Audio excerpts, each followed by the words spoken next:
ਨਾਮ ਮਲਕ ਵਹੀਦ। ਮੈਨੂੰ ਇਹ ਤਕਲੀਫ ਹੋ ਗਈ ਸੀ ਰੀੜ੍ਹ ਦੀ ਦਰਦ, ਜਿਹੜੇ ਲੋਕ ਮੁਮਨ ਕਹਿੰਦੇ ਨੇ ਕਿ ਦਰਦ ਚੱਲਦੀ ਹੈ। ਮੈਂ ਉਹਦੇ 'ਚ ਬੜੇ ਇਲਾਜ ਕਰਾਏ।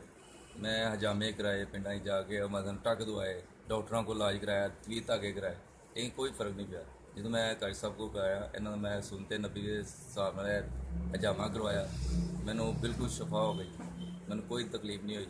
ਹੁਣ ਮੈਂ ਬਿਲਕੁਲ ਆਪਣੇ ਰੂਟੀਨ ਨਾਲ ਕੰਮ ਕਰ ਰਿਹਾ ਹਾਂ ਅਤੇ ਜਦੋਂ ਕੋਈ ਹਲਕਾ ਜਿਹਾ ਮਸਲਾ ਹੁੰਦਾ ਮੈਂ ਇਹਨਾਂ ਕੋਲ ਹਾਜ਼ਰ ਹੋ ਜਾਂਦਾ। ਤੁਸੀਂ ਕੀ ਦੱਸੋਗੇ ਲੋਕਾਂ ਨੂੰ ਹਜਾਮਾ ਦੇ ਤਾਲੀ ਕੀ ਦੱਸੋਗੇ?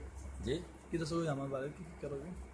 ਹਜਾਮਾ ਇੱਕ ਜਿਹੜਾ ਹੈਗਾ ਸੁਨਤੇ ਨਬੀ ਵੀ ਹੈ, ਆਪ ਸਰਕਾਰ ਨੇ ਕਰਵਾਇਆ ਸੀ ਅਤੇ ਇਹਦੇ 'ਚ ਬੜੇ ਸ਼ਫਾ ਨੇ। ਅਤੇ ਮੈਂ ਜਦੋਂ ਖੁਦ ਕਰਵਾਇਆ, ਪਹਿਲੇ ਮੈਂ ਮੰਨਦਾ ਹੀ ਨਹੀਂ ਸਾਂ। ਜਦੋਂ ਮੈਂ ਖੁਦ ਕਰਵਾਇਆ ਅਤੇ ਮੈਂ ਦੇਖਿਆ ਕਿ ਮੈਨੂੰ ਇੰਸ਼ਾਅੱਲਾ ਅੱਲਾਹ ਤਾਲਾ ਨੇ ਬਹੁਤ ਸਫਾਈ ਦਿੱਤੀ। ਜਿਹੜੀ ਮੈਂ ਡਾਕਟਰਾਂ ਕੋਲ ਇੰਨੇ ਪੈਸੇ ਜ਼ਾਇਆ ਕੀਤੇ ਨੇ, ਉਹ ਮੈਂ ਇੱਥੇ ਆ ਕੇ 1-2 ਵਾਰੀ 'ਚ ਮੇਰਾ ਉਹ ਤਕਲੀਫ ਦੂਰ ਹੋ ਗਈ। ਮੇਰੇ ਹਿਸਾਬ ਨਾਲ ਹਜਾਮਾ ਇਸ ਕਰਕੇ ਕਰਾਉਣਾ ਚਾਹੀਦਾ ਕਿ ਇਨਸਾਨ ਦੇ ਜਿਵੇਂ ਇਨਸਾਨ ਦੇ ਅੰਦਰ ਗਰੀਸ, ਗੱਡੀਆਂ ਦੀ ਗਰੀਸ ਜਾਮ ਹੋ ਜਾਂਦੀ ਨਾ, ਐਸੇ ਇਨਸਾਨ ਦੇ ਅੰਦਰ ਵੀ ਹੋ ਜਾਂਦੀ ਹੈ। ਅਤੇ ਇਹਨੂੰ ਕਢਾ ਕੇ ਦੁਬਾਰਾ ਫਰੈਸ਼ ਜੋ ਨਬੇ ਦੇ ਪਾਕ ਦਾ ਤਰੀਕੇਕਾਰ ਨੇ ਉਸ ਨਾਲ ਕਰੋਗੇ, ਨਾਲ ਅੱਲਾਹ ਤਾਲਾ ਸ਼ਿਫਾ ਦਿੰਦਾ ਹੈ ਅਤੇ ਦੁਬਾਰਾ ਫਿਰ ਇਨਸਾਨ ਆਪਣੀ ਨਈ ਕੰਡੀਸ਼ਨ 'ਚ ਆ ਜਾਂਦਾ। ਮੈਂ ਤਾਂ ਕਹਿੰਦਾ ਸਭ ਨੂੰ ਕਰਾਉਣਾ ਚਾਹੀਦਾ ਹੈ, ਇਨਸਾਨ ਨੂੰ ਹਰ ਇੱਕ।